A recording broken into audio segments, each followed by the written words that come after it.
दोस्तों नमस्कार, स्वागत है मेरे YouTube channel Ajay Negi UK 11 में। दोस्तों आज बात करूँगा लोकतंत्र की, देश के बारे में और वर्तमान समय में भारतीय जनता पार्टी की सरकार देश में है, नरेंद्र मोदी जी प्रधानमंत्री हैं। लेकिन किस तरीके से देश में लोकतांत्रिक संकट छाया हुआ है, लोकतंत्र की सरेआम हत्या की जा रही है, लोकतांत्रिक मूल्यों का कोई महत्व नहीं रह गया है। नैतिकता के नाम पर हर जगह बेईमानी के किस्से सुनने को मिल रहे हैं, देखने को मिल रहे हैं। हमने देखा कि क्या हुआ वेस्ट बंगाल में। बंगाल में ममता बनर्जी चुनाव हार गई, तृणमूल कांग्रेस बुरी तरीके से हारी। 15 साल का जो उनका शासन था उसका अंत हुआ, भारतीय जनता पार्टी की सरकार बनी।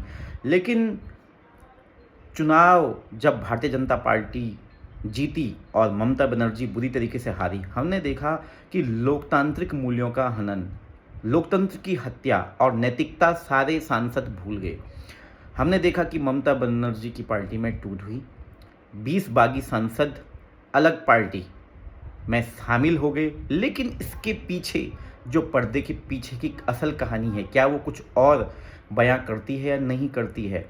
क्या भारतीय जनता पार्टी लोकतंत्र की हत्या नहीं कर रही है? क्या इन बागी सांसदों को बड़े बड़े प्रलोभन नहीं दिए गए हैं?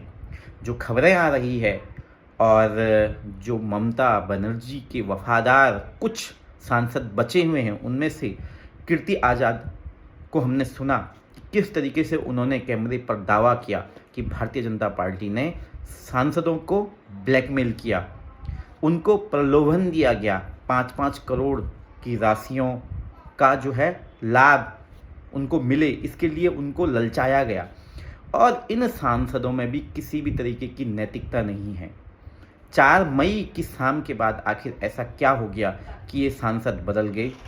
जो ममता बनर्जी के कसीदे पढ़ते थे, ममता बनर्जी की पावर की वजह से वो विधायक बने, सांसद बने। क्या इनकी अपनी खुद की हैसियत थी जीतने की, या क्या इनको खुद चुनाव में जाकर जीत के दिखाना चाहिए, तब विद्रोह करना चाहिए कि नहीं, ये हम सब जानते हैं। लेकिन नैतिकता के नाम पर बेईमानी इन सांसदों ने दिखाई और बीजेपी खुलेआम जिस तरीके का दल बदल का खेल कर रही है, जो ये खेल रचा जा रहा है, ये हमारे लोकतंत्र के लिए शर्मिंदगी की बात है।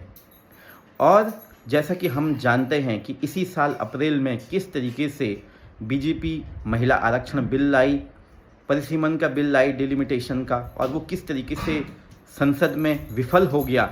अब बीजेपी को चाहिए 2/3 सांसद, जो कि उनके पास है नहीं। बीजेपी 240 पे अटक गई 2024 में, सरकार नहीं बना पाई। बड़े बड़े दावे जरूर किए जा रहे थे मीडिया के द्वारा, मीडिया भी बिका हुआ है, ये जो गोदी मीडिया है ये भी बिका हुआ है। ये कभी भी सरकार से सवाल नहीं करता। नीट में बच्चों का भविष्य बर्बाद हो रहा है, क्या देश में महंगाई, बेरोजगारी, भ्रष्टाचार हो रहा है, इस पे सवाल नहीं पूछेंगे। लेकिन मोदी मीडिया कसीदे पड़े जा रहा है और हम देख रहे हैं कि लोकतांत्रिक मूल्यों का हनन हो रहा है। किस तरीके से गैर लोकतांत्रिक तरीके से पार्टियों को तोड़े जाने का अभियान चला रही है भारतीय जनता पार्टी। देश की जनता सब समझती है, जनता जनार्दन है, जनता को पता है कि इस खेल के पीछे कौन है, कुछ तो गड़बड़ है, ये सब जानते हैं। और अब सुनने में आ रहा है कि उद्धव ठाकरे की पार्टी को भी तोड़ा जा रहा है, वहाँ भी 2/3 सांसदों को तोड़ा जा रहा है और ठीक 2/3 सांसद मिल भी जा रहे हैं इन लोगों को। तो कहीं ना कहीं ये केंद्रीय एजेंसियों का दुरुपयोग भी किया जा रहा है, ईडी सीबीआई का भय दिखाया जा रहा है, सांसदों को ब्लैकमेल किया जा रहा है। और इसमें बीजेपी कहीं ना कहीं सफल होती भी दिखाई दे रही है। लेकिन जो ये लड़ाई है, ये लड़ाई गैर लोकतांत्रिक ढंग से रची जा रही है, ये पूरे देश की जनता देख रही है, पूरी दुनिया देख रही है। और किस तरीके से ये सांसदों को तोड़ने का खेल कर रहे हैं, कैसे आम आदमी की पार्टी के साथ खेल हो गया। और ये जो सांसद हैं, जो ये बागी बने हुए हैं, आने वाले चुनाव में क्या देश की जनता इनको सबक नहीं सिखाएगी?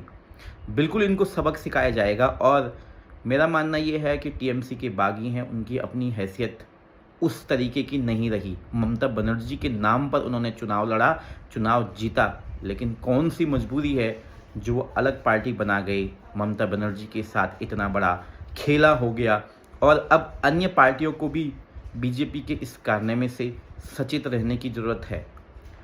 कैसे चलेगा इस तरीके का काम?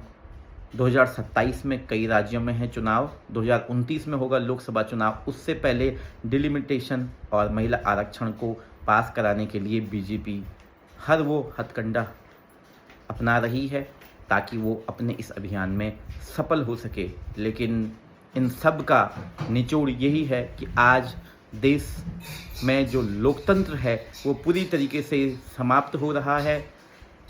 केंद्रीय एजेंसियों का दुरुपयोग किया जा रहा है, जनता को बेवकूफ़ बनाया जा रहा है और सांसदों को भी ये सोचना चाहिए कि वो जनता के साथ भी धोखा कर रहे हैं। जिन पब्लिक ने उनको जिस कंडीशन में जिताया, जिस पार्टी के सिंबल पर वो लड़े, आज उसी पार्टी के साथ अगर वो आघात कर रहे हैं, पीठ में छुरा भोंक रहे हैं, तो ये इतिहास और जनता आने वाले समय में उन्हें कभी भी माफ़ नहीं करेगी।